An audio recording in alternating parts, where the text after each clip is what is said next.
battery checks, the brake inspections, tires, heaters, whatever your car needs to keep you and your family safe on the road, we've got you covered. A1 Automotive, always honest answers. A lot of people in the summertime think, gee, I want to build a new home. By the time they go through the process of sitting down, getting the permits, and getting the home started, the home isn't done until January or February. Bob Benish is the founder and president of Aspen Builders, online at aspenbuildersinc.com. I think the best time to start designing your new home is the month of February. Get an early start on it. Sit down. The snow's flying. Let's sit around the table. Let's drop some plans. When we're looking out for a homeowner, we're always keeping their budget in mind. Let's put numbers together and let's get that thing started so that the home's done in summer or fall before school starts. So now is really the time to be contacting us to get an appointment to get the job done. Make your dream a reality and call Aspen Builders at 423-6811. Online at aspenbuildersinc.com. Your dream home is waiting at Aspen Builders. Rico here with HIS Auto Care at 70th and Van Dorn, letting you know HIS is a great place to bring your vehicle for service. With superior service, bumper to bumper, we'll treat your vehicle like it's your mother's. Doesn't get any better than that. So call 402-488-8934 and HIS Auto will make you glad you did. 5% off, mention this ad, and for sure your mother will be proud you called. 402-488-8934, HIS Auto Care, 70th and Van Dorn. God bless you. Things that impair you come in many different shapes and sizes. Some are the shape of beer and liquor bottles. Others look like cigarettes but aren't cigarettes at all. These are the things we know impair us, the things our parents warned us about. What we're not always aware of is our new prescription or the over-the-counter medicine we picked up just for allergies or a bad cold. See, it doesn't just matter how much of a substance you take. If you are impaired, driving is deceptively dangerous. Don't drive impaired. Paid for by the NDOT Highway Safety Office. Hi, Sean Callahan here for Koppel Chevrolet GMC, and on behalf of the entire Koppel team, we would like to say thank you to all of our loyal customers and employees that have allowed us to become one of the most successful GM dealerships in the country for the past 50 years. So we are celebrating that with some huge discounts. Right now, we have up to $13,500 off MSRP or 0% APR on select new models, and new Blazer EVs are leasing for $279 a month with zero down. So check us out online at KoppelCars.com. All deals with approved credit. See dealer for details. A lot of businesses say they're family focused, but when tough situations in life arise, the business wants anything but your best interests. James Enterprise Incorporated is hiring, and they will always treat their employees like family, just as they do their customers. James Enterprise Incorporated is hiring Class A and B CDL drivers, a shop tech, and a diesel mechanic. If you're looking for a career with a company that goes above and beyond to value you and your family, apply today at jamesenterpriseinc.com or call 402-432-6740. There are so many realtors in Lincoln and Omaha, but don't get overwhelmed by all the no-names, plus all the different companies. Ben Bleicher with Professional Realty Group at Berkshire Hathaway Home Services Real Estate is your go-to option, whether buying or selling residential, luxury, leasing, investment properties, or commercial property, small or large. Ben's team offers decades of experience, unbeatable customer service, and promises to fully protect your interests throughout the entire transaction. Call 402-419-6309 for all your real estate needs. Ben Bleicher with Professional Realty Group of BHHS Ambassador Real Estate. This is Bill Mitchner, Executive Director of Lincoln Lighthouse. Did you know Lighthouse provides multiple programs for students such as one-on-one tutoring and mentoring, as well as pro-social skill exercises, while providing them a nourishing meal and a safe space during all months of the year, even during school breaks? Learn more or contribute to Lighthouse at lincolnlighthouse.org today.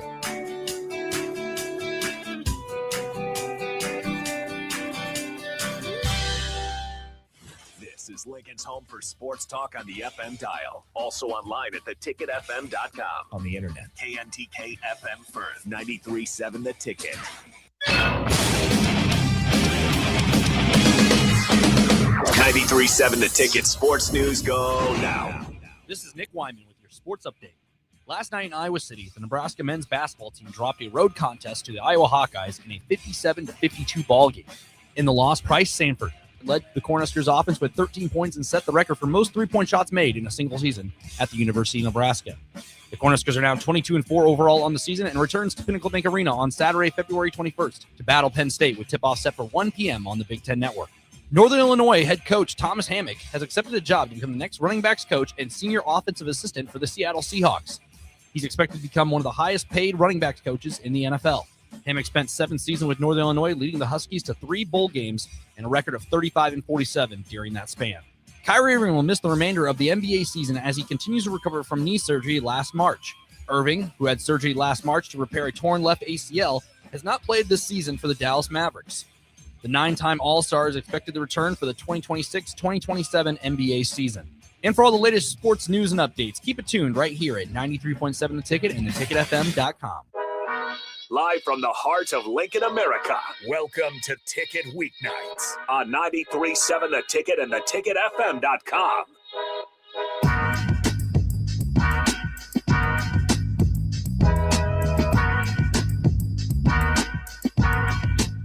All right, welcome in to Ticket Weeknights. Harrison Arns on the 1s and 2s. We got Tristan Gomez joining me to my left. If you guys want to join in, we got plenty of things to talk about on the slate. Obviously, the tough loss to Nebraska men's basketball team versus the Iowa Hawkeyes on the road last night, along with news that isn't really surprising, but it is official now, ink to paper. We got a new special teams coordinator as well. Again, maybe nothing too surprising, but it is now official. Tristan Gomez, how's it going, man? I think it's like the last day before it gets cold.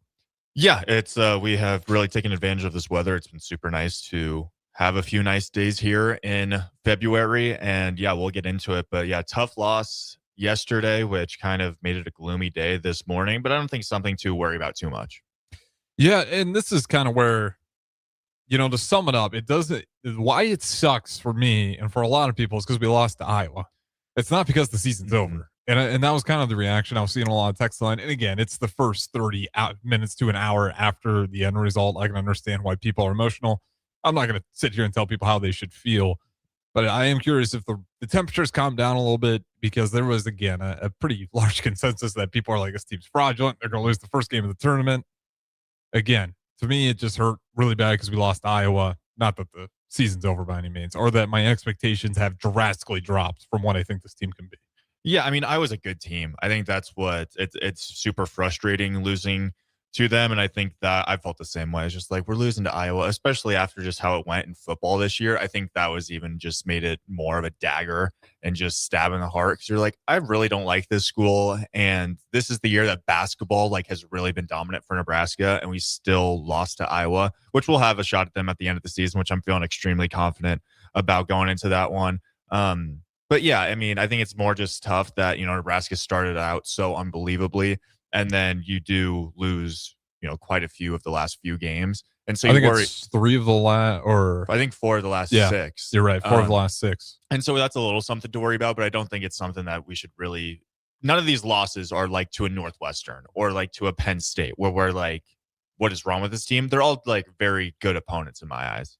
Yeah. And, not to disparage the women's basketball program, but there you might have a little bit more doubt, and you're hoping that they can kind of pick things up, because they are kind of getting in that position to where maybe we're talking NIT if they don't figure out down the stretch here to win some of these games and maybe do so in convincing fashion to kind of get into that bracketology conversation.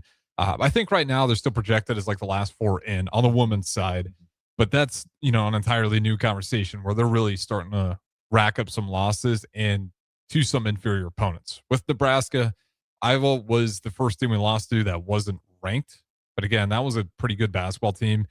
The thing that just really bothers people, again, it was Iowa. It was on the road. But to your point, we'll get another crack at them.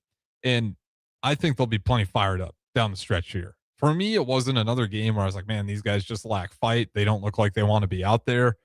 There was a lot of ugliness in that game, and it's tough to win on the road in the Big Ten, and you see that pattern all the time. But again, I'm not at the point where my expectations have significantly dropped.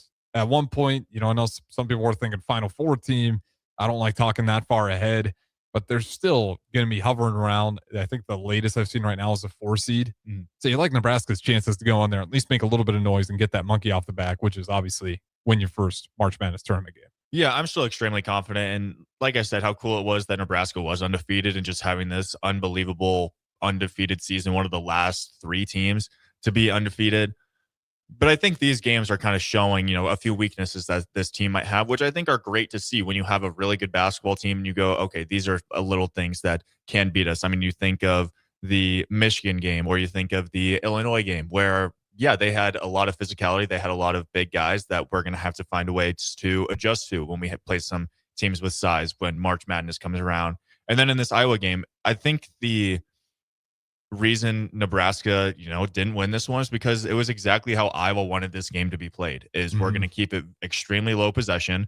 We're going to take a lot of time off the shot clock because we know how quick Nebraska can go on a 10-0 run or just flip the switch like that because other teams try to get in transition and then Nebraska, gives them a taste of their own medicine and Nebraska's a team on the run. Iowa said, we're going to get into our half court offense and we're going to make you guys have to do the exact same thing. So I think that's, something that Fred Hoiberg, this Nebraska team recognizes is, yeah, we need to find a way to get in transition more, especially when a team is trying to play a little bit more of a half-court game.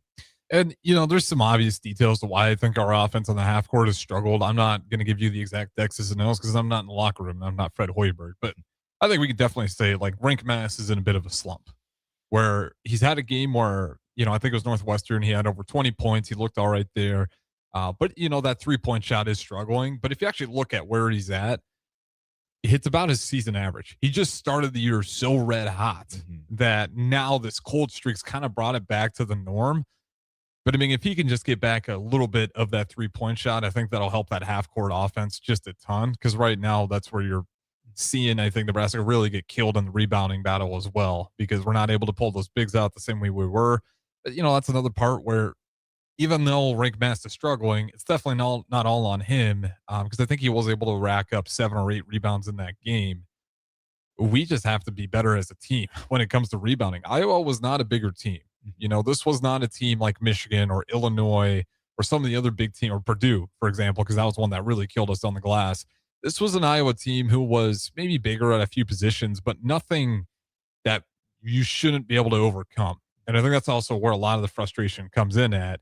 So as much as Rink Mass, you can say he's in a slump with the shooting offense, he's still collecting boards. Guys like Burke Berg-Uchtengel and some others, they got to do a better job out there as well. Because again, Iowa was not a intimidating team in terms of physicality.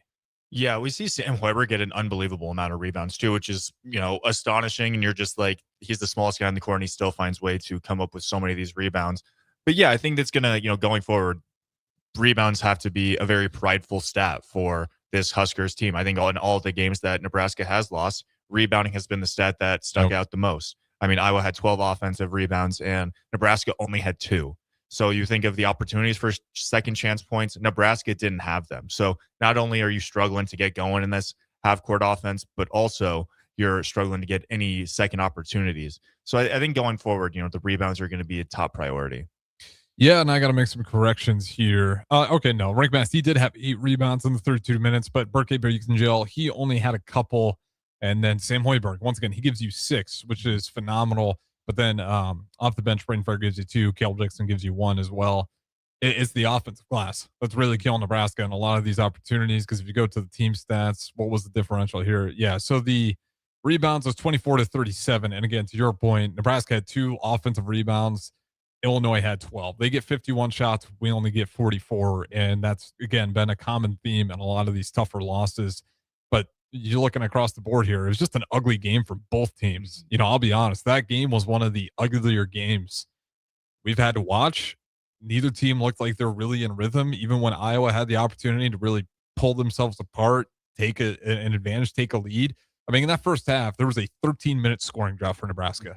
And they were still within a couple of shots. And that is where that rhythm of the offense was really broken, but at least the defense stayed consistent. Again, the rebounds are incredibly frustrating, but the defense is still good because Iowa never looks comfortable either. Part of that may be the officiating, and we'll certainly get down that to the road because I don't think it only didn't help Nebraska out. You could also make an argument that's why Iowa's offense looks so discombobulated because it was just kind of iffy on how they're calling things. But the one thing I did want to bring up is this just happens a lot in college basketball. If you go down the board yesterday, you had Purdue, which this was a great game. I think it was number 1 Michigan versus number 7 Purdue. Purdue would lose that one, so that sets up all right for us in the Big Ten standings. But the other games across the country that night, You had number 13 Texas Tech getting upset by Arizona State 72-67.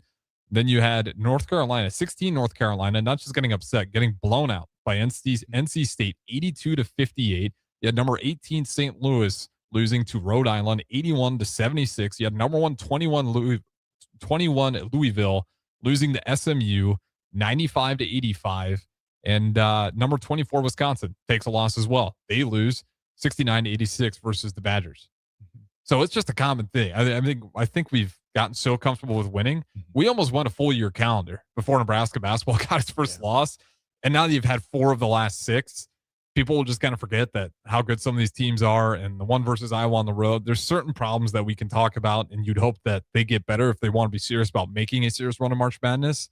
But this is kind of where, this is college basketball. To go out there and think that we're going to go out and dominate all these games, you see it all the time, and that's why I want to bring up all those scores. There was a lot of upsets last night. Nebraska wasn't the only one in the mix. Yeah, and like you said, it is just what college basketball is nowadays. Like, these are high-performing athletes, and every single school has a guy or two that can just go ballistic any night.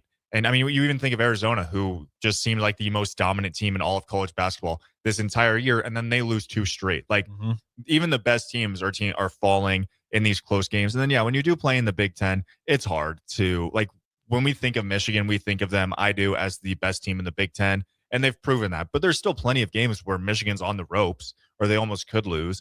And so that Penn State game, that they Penn came State real game, close, for example, and you go, Penn State's at the bottom of the Big Ten. Like, this is just a tough conference to play in. So I don't think there's anything to worry about with Nebraska. I think the rebounding is something that hopefully will get better as they get into the Big Ten conference tournament. But outside of that, it's just, it's tough. As great as it is, that they were undefeated, we should just be grateful that, like, we got a Nebraska basketball team that is ranked in the top 10, or just a good Nebraska basketball team. Yeah, if we just spread these losses out a little bit, I don't think people would be saying, oh, this team's going to lose the first game in March. But because it's kind of happened pretty collectively here, and unfortunately, I think I've had 3 of the losses here. It seems to happen on Tuesdays a lot, because Michigan was the Tuesday, Purdue was the Tuesday, and obviously last night versus Iowa was the Tuesday. I think you guys had to cover the Illinois loss. And that one might have been tougher, because that game we really struggled, and that was kind of Illinois all the way there. But we do have Penn State at home up next. And this is the slate for Nebraska basketball. It's Penn State at home, Maryland at home. Then they hit the West Coast. Probably going to be a couple of tough games out there, back-to-back at USC, at UCLA. And then the big one that everyone's circling is Iowa. And there's a lot of reasons to circle Iowa. A lot of shenanigans going on in that arena that, again, we'll get to the officiating later, but you had the football team going out there at halftime with the dance. Also, they're presenting the Heroes Trophy. Talk about a dagger. They said, let's just bring 3 more daggers into the mix. I don't know how you were, but I'm not going to lie. That was the most, my blood's probably boiled. Like, watching the game since I've been doing this for a while, was watching how Iowa just really salvates that. And unfortunately, they win. And the winners kind of get to make the narrative. And if you're the loser, not a lot of people care to listen. So as much as I want to be upset about it, they won the basketball game. We didn't. But I was running hot last night. Yeah, seeing the Heroes Trophy, I was just like, do you still have to keep rubbing this in our face? Like, we have been so down bad, it feels like, for so many years, and Iowa has dominated on the gridiron. And then we have an opportunity this year to be the dominant basketball school, which, when we get the crack at them again, I am fully confident in this Huskers team. And I think PBA is going to be absolutely rocking. Like, that's going to be a sick environment. But yeah, it was just dagger after dagger. And I think once you saw that at the beginning, and then even when they started booing Price Sanford a little bit, like, they'll talk about booing. How about an F Price Sanford? It was a little more like, because when we had Chucky Hepburn, remember when he was Wisconsin, he came down here. I'll be honest, I'm never a fan of, like, booing athletes, because you never know what the full story is and why they made a change. And hey, Price Sanford was sitting on the bench. You guys weren't starting him, and he came to Nebraska, and obviously it's worked way better for him. But I was just kind of like, wow. You have, the other Sanford there. So I was a little bit surprised by the animosity towards him. Yeah, that was unbelievable, especially to think, even their own head coach was just like, I have no, like, bad blood towards Price. I'm a new head coach. His head coach left, and he was on the bench. He has no clue, who's coming in to take this spot and what his role is going to be. And you enter the portal, and you have Fred Hoiberg, who I think fits, just what, like, player-wise, Fred Hoiberg is extremely similar to Price Sanford, and he's a guy that's played in the NBA. And so, Price looked for a better opportunity. He ended up here, thankfully. But for the Iowa fans to do that, and you're just like, his brother was your best player for the past 3 years, and you're booing him. Like, yeah, when I heard that, I was just like, what is going on? Oh, I say it all the time. And not that I think Price Sanford, would ever want to like go back, but you just don't burn bridges, whether it's while they're in college, whether it's out of college, because it's always a bad look, and you never know when that bridge that you just burned, you may want to open that door back up, because that was a tough one. It was a bad look. And I don't know, Price Sanford, he said the comments like, I didn't hear it. I don't want to call him a liar, but I'm sure that was a calculated, like, I'm just going to act like it didn't bother me. And it probably really didn't bother me. I'd imagine he expected that coming into the place, but I was a little bit blown away by how aggressive it was early on. And then, of course, you had the court storming, which I'm always, I don't like the idea of like ban court storming, but you got to do a little bit better on security when you got a big game in there, and make sure you can get the players off the court and the coaches off the court before the mass starts coming. And then, of course, you had I think TMZ picked it up, Fred Hoiberg smacking a phone out of an Iowa fan's hands. What are just thoughts on that, in that interaction right there with Fred Hoiberg? I understand it. I think all over the country, people see Fred Hoiberg as just a classy standout coach, does things the right way. And yeah, I think a lot of college kids, you get excited. You have, social media now, and you want to flex, you're storming the court. And I think, I don't blame Fred Hoiberg. You put a phone in my face, obviously I'm not just going to, smile or just be okay with it. And it wasn't even like vicious. Like, it was just like, get that out of here. Like, I don't want to have to deal with this. And so it's a heat of the moment thing. And I don't think I saw on Facebook, there were Iowa fans that were like, yeah, that kid's a tool. Like, there's no reason for him to be doing that. Celebrate your team, not going out of your way to bash the others. But yeah, I don't think it's anything that deep yeah. No, I was in the same boat. Like, if you put a phone in my face, I'm going to slap that thing out of the way. Like, I'm not going to hit you. I'm not going to physically assault you. But the phone, like, get that out of my face. I don't want to deal with that. Is it the right thing to do? No. PR would say no. That's not how you handle it. But I don't think anyone's going to have any gripe. And to your point, even the Iowa fans are like, yeah, we understand it. You can smack that phone out of the way. And on top of that, even if you wanted to blame him, the amount of frustration that I'd imagine he felt, that game doesn't go the way you want to. His guy, Price Sanford, is getting heckled in a way that we haven't seen that all so far this year. And, really, I don't know if there's been a player that's been heckled that much with Fred Hoiberg at Nebraska. So you have that on top of it's a tough loss. They're presenting the Heroes Trophy. And then, of course, the officiating, you feel like there's some calls not going your way, especially down late in the stretch on some crucial ones that, always up for debate. There was a lot of frustration built in at that point. So I think it's probably impressive that he only managed with the phone swipe, because, again, I was upset back here at the ticket studios. I can only imagine what that team felt like out there. Anything left to add on this game in particular before we move on just to the officiating? Because I kind of want to separate the two, because anytime you talk about officiating in a game, it turns into a conversation. Well, that's not why they lost. I know that, but I want to talk about it separately. Yeah. I mean, I think also for the Price and for them just heckling him, in the F, Price throughout the, especially early in the game, you wouldn't be doing that if he wasn't one of the best players in the Big Ten. Like, it is unfortunate as an Iowa fan that, it didn't happen for you guys last year. But I feel like you'd be happy for the guy. Like, you're like, yeah, you found somewhere good for you that works, and you're playing the best basketball you've played in your entire life. Like, that's something to appreciate. But no, I get it. I mean, it's a rivalry, and people are going to get excited. They're going to get up for it and find ways to, fuel that fire. But yeah, no, just a tough loss. And I think moving forward, Nebraska, especially when Iowa comes to our place, all it is don't let them play their game. Don't let them just think they can, dribble out the shot clock, take that one shot, like find ways to get out in transition and put some pressure on them. 100%. And I think that's going to be electric crowd. It'll definitely be sold out. I think it already is sold out. I know all the home games, they got them sold out. So that one should be an electric environment. I'll be curious what the chants are. There's not one guy that we're going to be heckling, but there's going to be a lot of boos when the Iowa Hawkeyes probably enter the court there for their warm-ups. Let's talk about the officiating, though, because I don't think it's why Nebraska won or lost, but it's okay to complain about officiating and just call it a problem for what it is. Just because, it wouldn't maybe change the result, whether you think it would or not, it's not okay to let bad officiating slide. And it wasn't just bad for Nebraska. I thought it was bad for Iowa, too. They're letting some things go. Then they're calling it, then they're letting it go again, and then all of a sudden they're being harsh on the moving screens, and then you look across the court with Iowa, and you're seeing guys just quite literally walking side to side with their legs way out, extended past their shoulders. Those aren't getting called.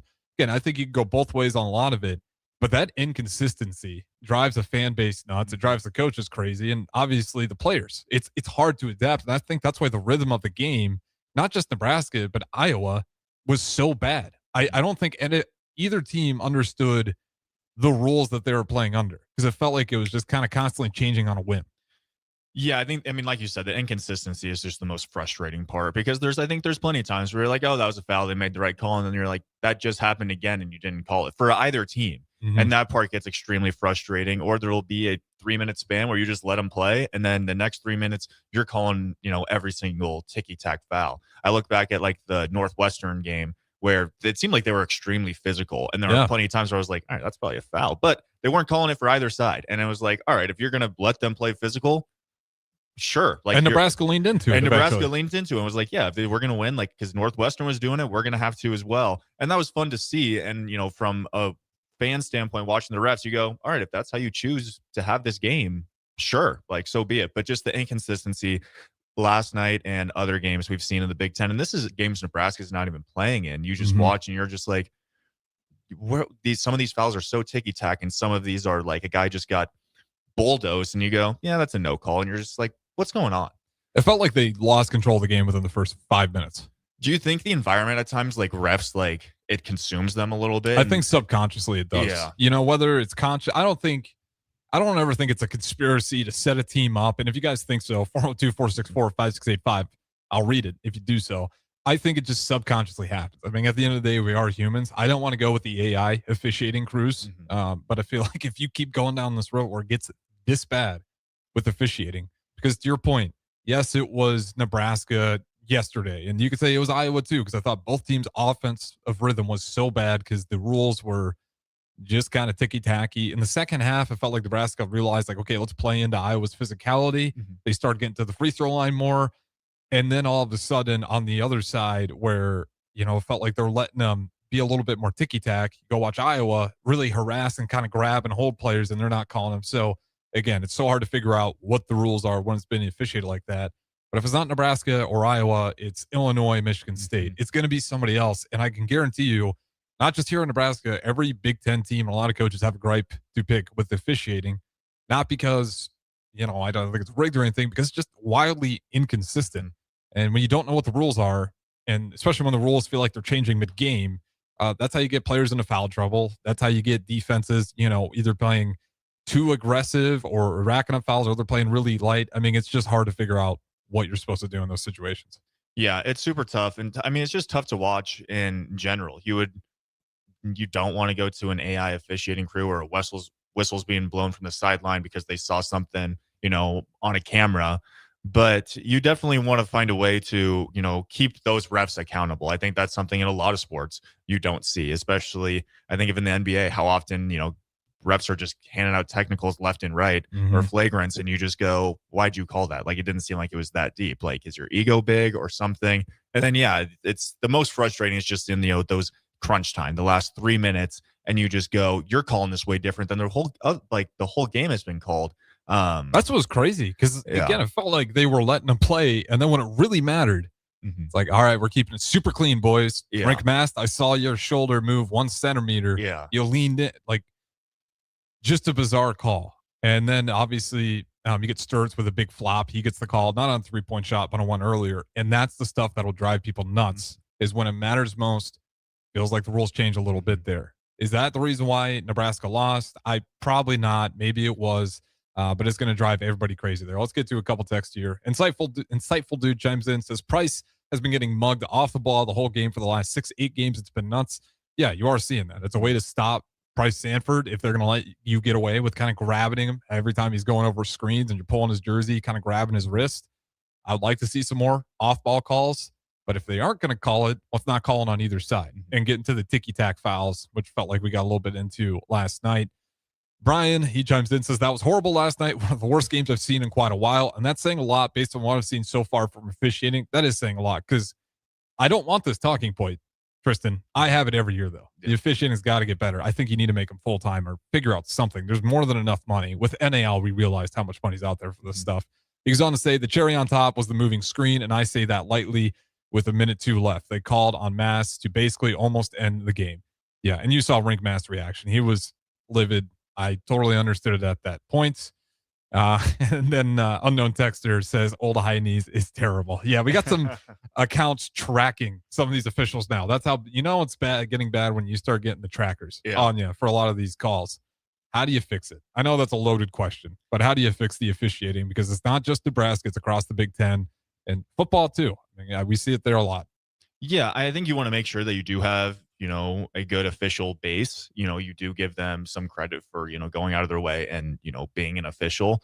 But, I think it would be kind of fun if, you can hold them accountable. Or if there's a really bad call that really changes the outcome of a game in crunch time, there can be a little bit of a fine. Or you get a post-game presser with the referees and they have to kind of explain like why they called that call.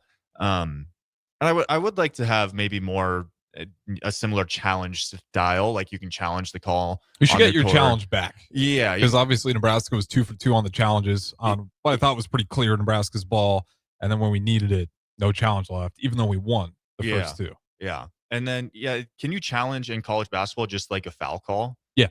So I think, but in that scenario, I think you should get that challenge back as well if you are correct. I mean, obviously, in every sport, it feels like if you can challenge, you lose it if you don't get it. But yeah, if you keep getting it right, you're just saying, yeah, refs, you're getting the call wrong. Like, I don't know how they came to write that rule too. It's like, all right, well, if they get it right 2 times, that's it. Yeah, and it's like, so if you miss other calls, I'm just screwed. Like, yeah, I think just if you keep getting the challenge right, you get the challenge right. Give me my challenge back.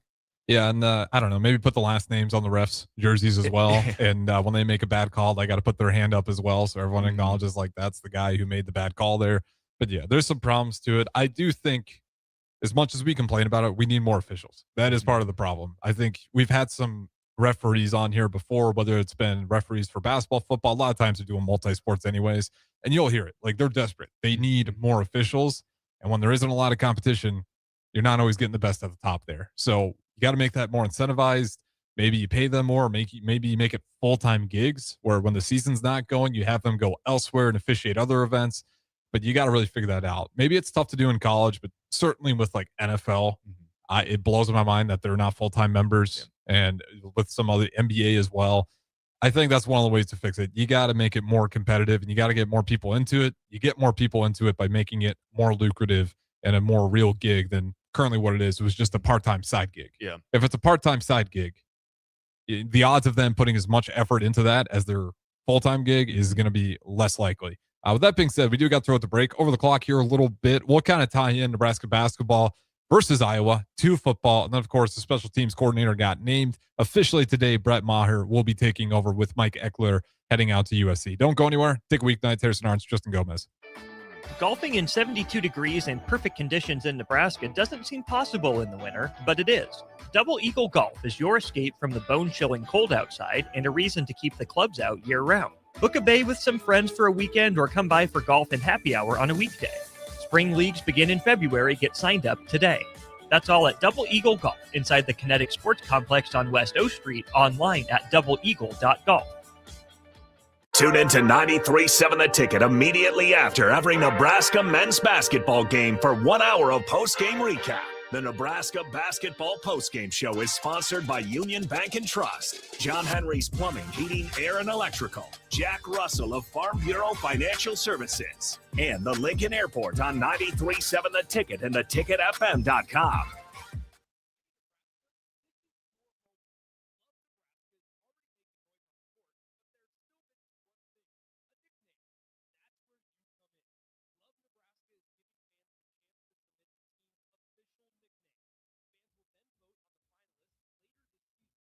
Head to lovebneb.com/nameyourteam to submit your nickname and get in the game. Submissions end on February 22nd. Name your team, shape the legacy. Things that impair you come in many different shapes and sizes. Some are the shape of beer and liquor bottles. Others look like cigarettes but aren't cigarettes at all. These are the things we know impair us, the things our parents warned us about. What we're not always aware of is our new prescription or the over-the-counter medicine we picked up just for allergies or a bad cold. See, it doesn't just matter how much of a substance you take. If you are impaired, driving is deceptively dangerous. Don't drive impaired. paid for by the NDOT Highway Safety Office. You started your business to build something special. Now it's time to grow and protect it. At Pinnacle Bank, our treasury management services help you do just that. Through smarter payment technology, account administration, and fraud protection. So no matter the size of your business, you can get the most out of your financial operations. Request your free consultation at pinbank.com/consult. Pinnacle Bank, the way banking should be. Member FDIC. MWR, a local company of Lincoln, is proud to announce they are able to offer their own post-frame building packages in metal to anyone desiring a building, whether you're a contractor or a DIYer. They can install your building as always, and they offer multiple different rib profiles and loads of color options, including the wood grain metal at great competitive prices. You can inquire at mwrbuildingandfence.com or just draw your desired building and submit it in their contact us page, and they'll get back to you. Call MWR today at 402-540-8966. Hey Husker Nation, this is Todd Euler, two-time national champion, here to talk to you about Window World Lincoln. At Window World, we specialize in replacement windows, doors, siding, and roofing. Whether you're looking to enhance the beauty of your home or increase its energy efficiency, we've got you covered. And here's the best part. We offer the best for less. Our team is dedicated to providing top quality products and exceptional service at affordable prices. We want to earn your business and make your home improvement dreams a reality. So why wait? Contact Window World Lincoln today at 464-7313 or visit our website at windowworldlincoln.com. Window World Lincoln, where quality meets affordability. A lot of people in the summertime think, gee, I want to build a new home. By the time they go through the process of sitting down, getting the permits, and getting the home started, the home isn't done until January or February. Bob Benish is the founder and president of Aspen Builders, online at aspenbuildersinc.com. I think the best time to start designing your new home is the month of February. Get an early start on it. Sit down. The snow's flying. Let's sit around the table. Let's drop some plans. When we're looking out for a homeowner, we're always keeping their budget in mind. Let's put numbers together and let's get that thing started so that the home's done in summer or fall before school starts. So now is really the time to be contacting us to get an appointment to get the job done. Make your dream a reality and call Aspen Builders at 423-6811. Online at aspenbuildersinc.com. Your dream home is waiting at Aspen Builders. Looking to get a room downtown or near South Lincoln? Abe Lincoln would tell you no to the Ford Theater and yes to Lincoln Hotel. Save up to 40% off downtown Lincoln prices with a nice clean room and comfortable stay. Lincoln Hotel is locally owned and offers a day pass to the city's largest locally owned gym, Good Life Fitness. Long-term stays are available. You can learn more about pricing and book your Lincoln Hotel stay today at staylnk.com or call 402-600-0565. That's staylnk.com or call 402-600-0565. Empower a child today with the Teammates Mentoring Program by building a relationship based on strengths and chart a brighter future one week at a time. Find out how you can be a mentor by visiting LincolnTeammates.org. Become what you needed as a kid by joining the Teammates Mentoring Program today. Empire Netting and Fence delivers top quality netting and fence solutions. From major sports venues to backyard installs and everything in between, coast to coast. We take on tough jobs with grit, integrity, and a strong commitment to safety. Empire is growing. And we're hiring motivated people ready to grow with us. We build each other up, and we're building something big. Think you've got what it takes? Apply now at empire-fence.com. That's empire-fence.com. Back to the Ticket weeknights on 93.7 The Ticket and theticketfm.com.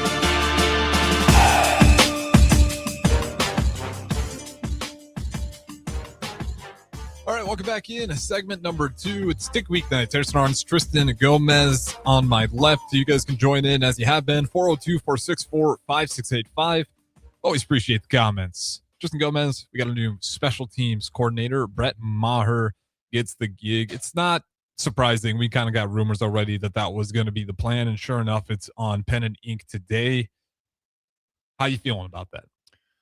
Yeah, I mean, I think when you have a veteran and, that guy that has played special teams, obviously, for so long, it's a good sign. You have a lot of experience. He's obviously played with a whole bunch of guys that have plenty of experience on special teams. And so he has an idea not only about the kicking side, but probably about special teams as a whole.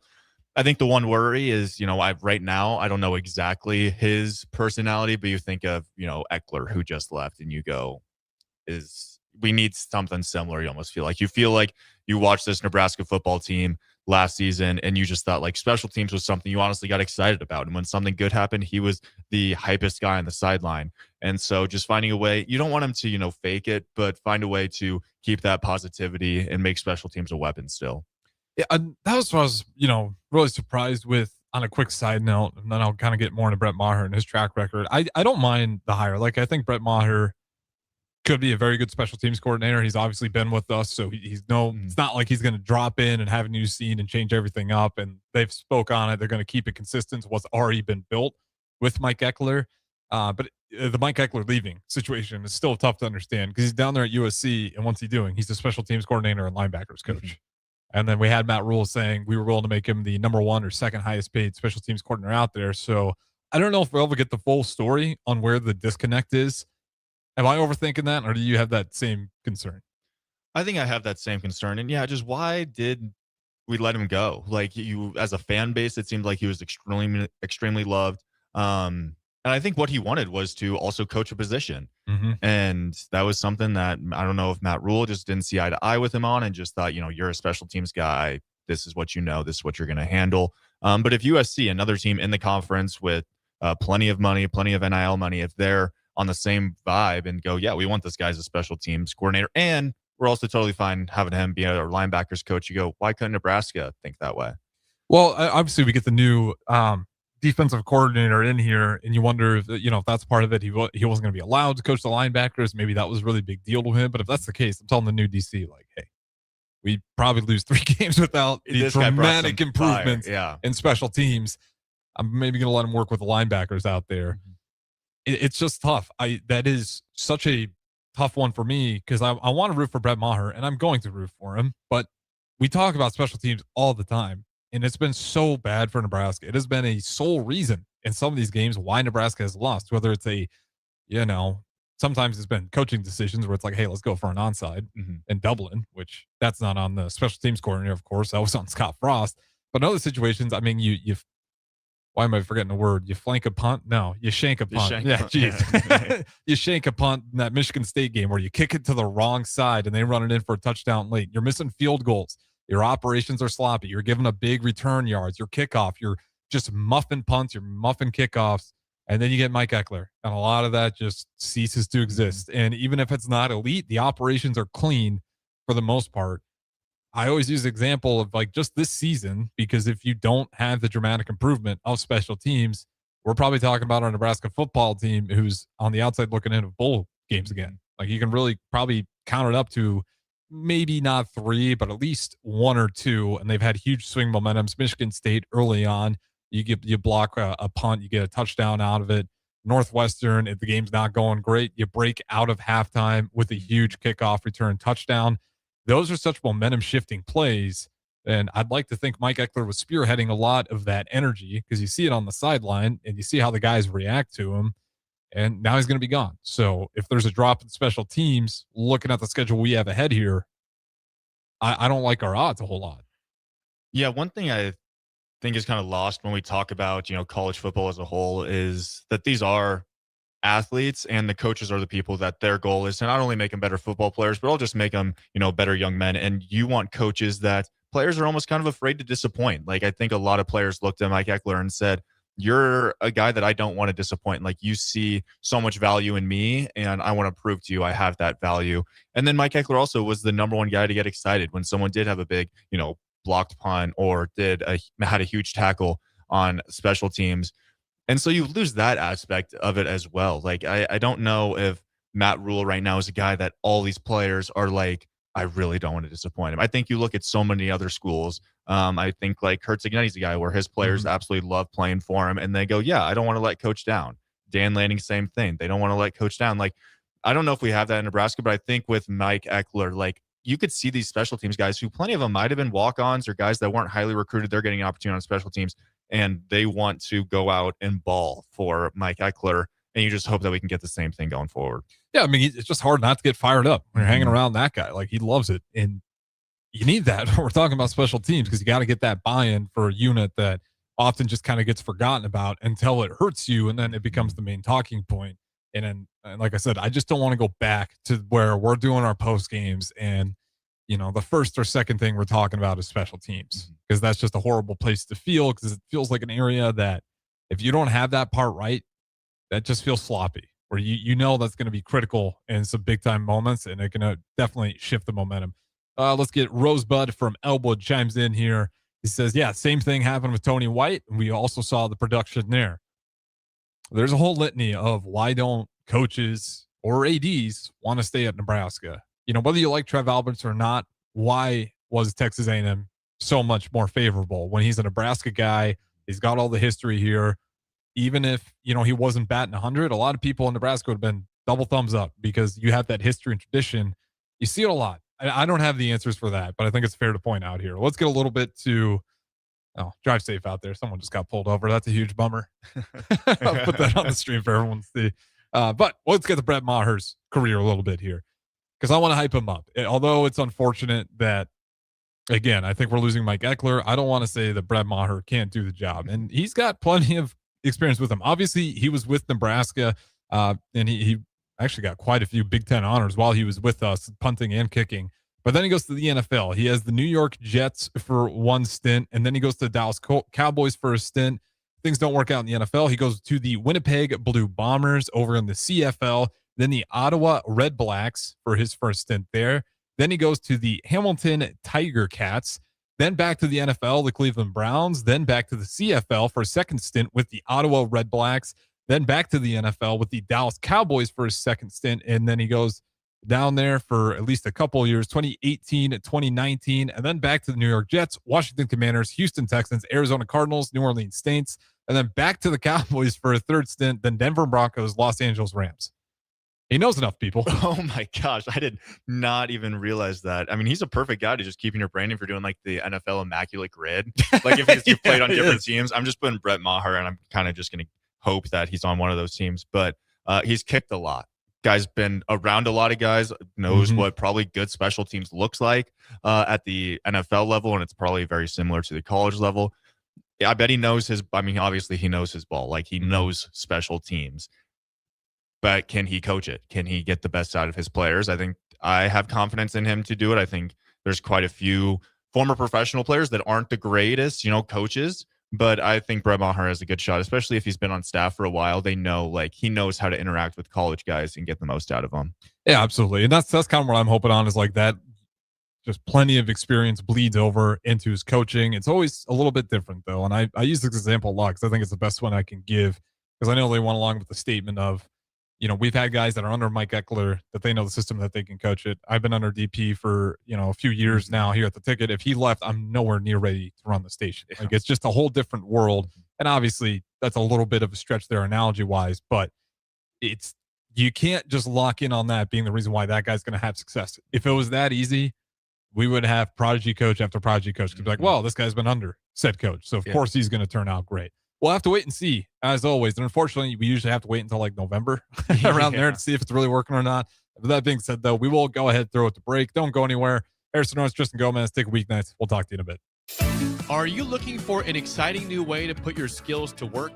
Explore new career options in the fintech industry at Currency, a Sandhills global company.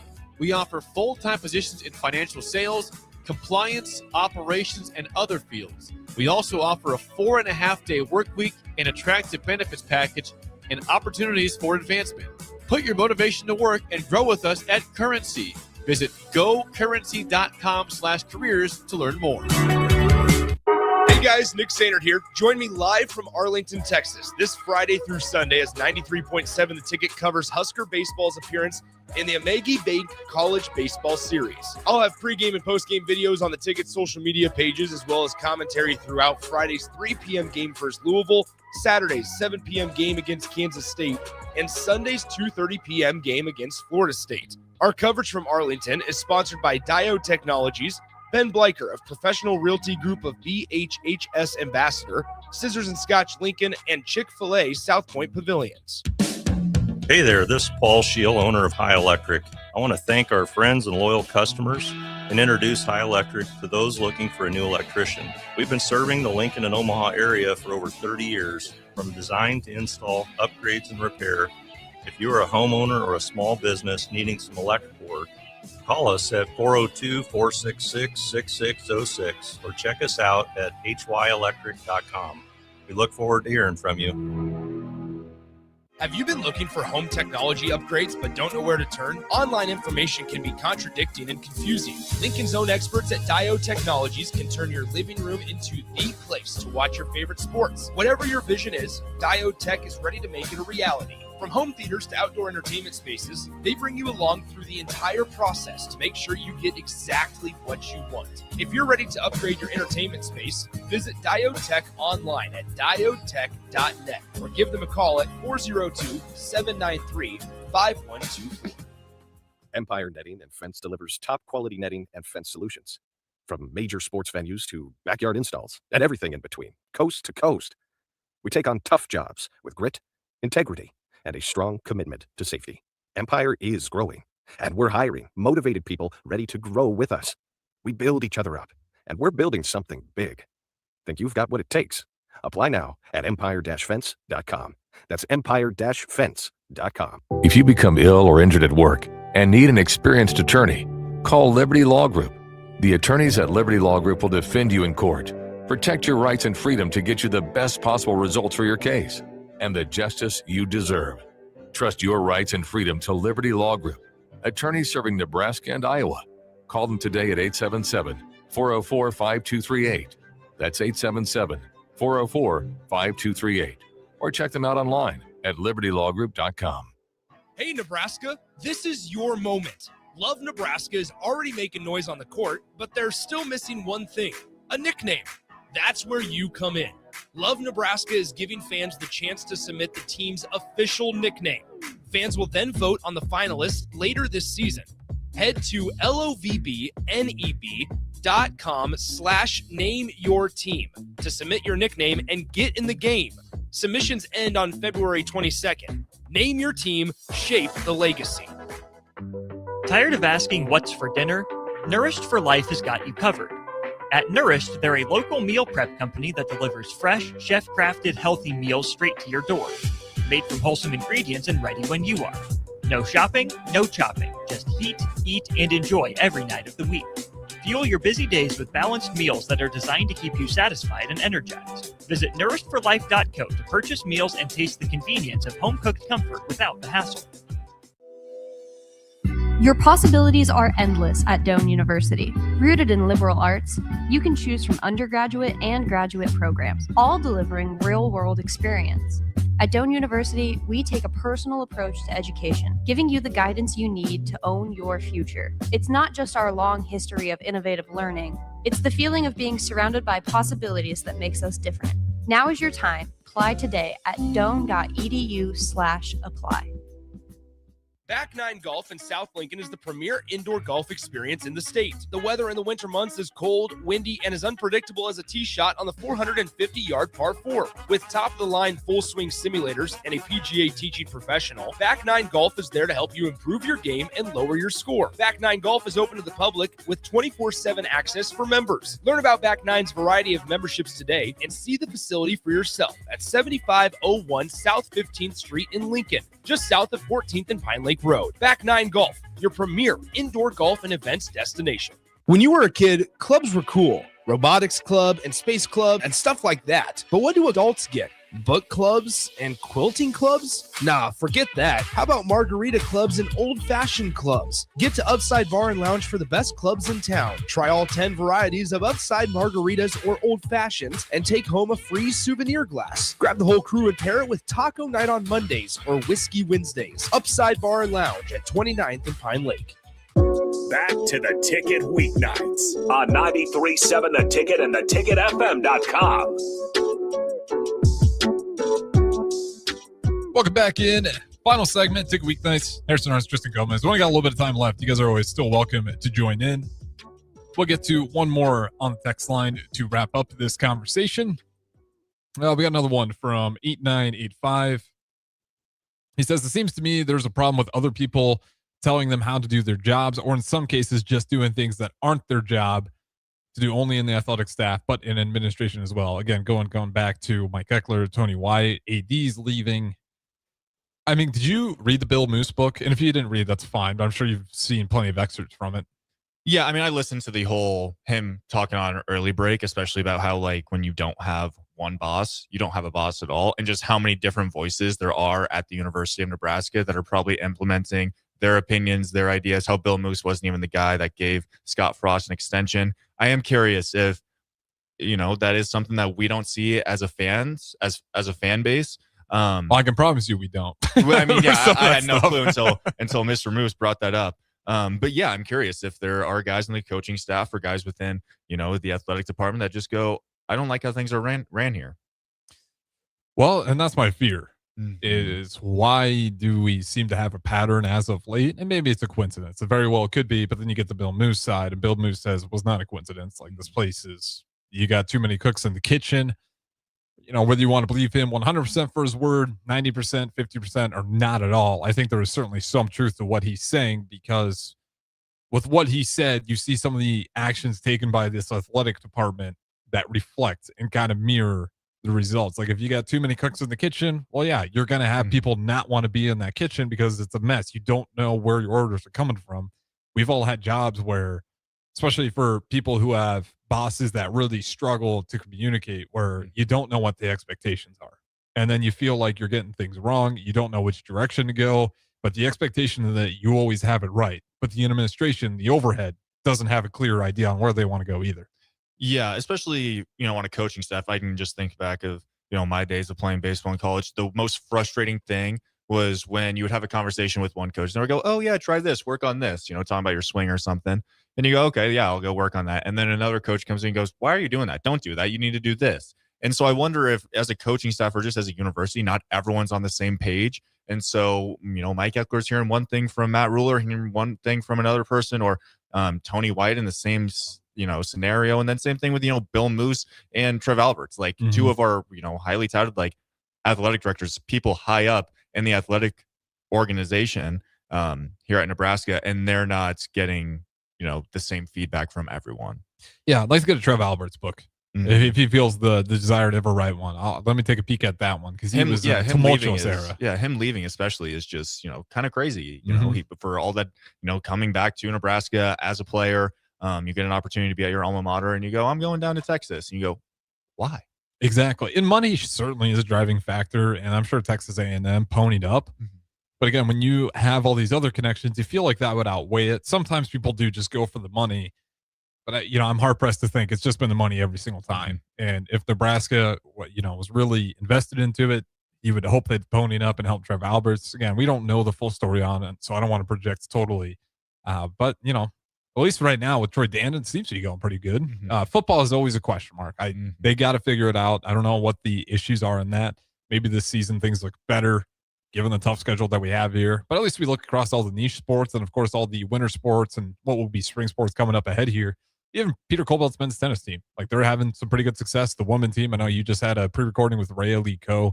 The Husker bowling, they're always taking care of business. They got the Big Red invite this weekend. I know I'm missing plenty of others. Volleyball, beach volleyball, they're not necessarily going to go out there and compete for championships in beach volleyball, but an extension of the volleyball program. Baseball 3-1. Yeah, of Nebraska course. Softball, they just beat the number one team in the country. They beat the number one team in the country twice this year. Like, things are going great. Please, can we get it figured out on the gridiron? That's the big one. I won't even ask you if you think we will or not, because it's just too loaded of a question. The schedule's brutal. I don't know how we're going to rank success when we get to the football season. One game at a time. I think that's probably the best way to do it, because it might take time to go one game at a time here. With that being said, though, that's Tristan Gomez. I'm Harrison Arns. Appreciate everybody listening and chiming in. Don't go anywhere, though. We got a couple of Husker bowlers coming up next. Jillian Martin, Kayla Starr. They'll talk to you in a bit.